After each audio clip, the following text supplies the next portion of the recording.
So hello guys, akala nyo is buhay yung bakbak. Ayan, nilagyan pa ng itlog.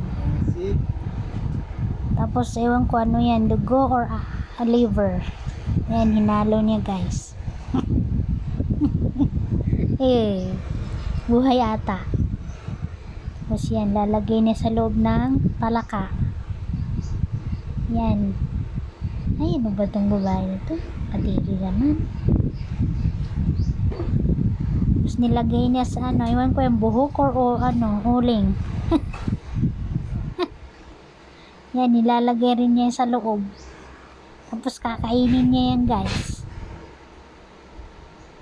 Wala talaga tong, ayan, lulutuin niya yan. Ayan, dito na.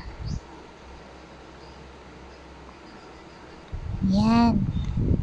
Iwan ko, tabi-tabi lang din sa kumakain. Yan, sausawan na. Ready to eat.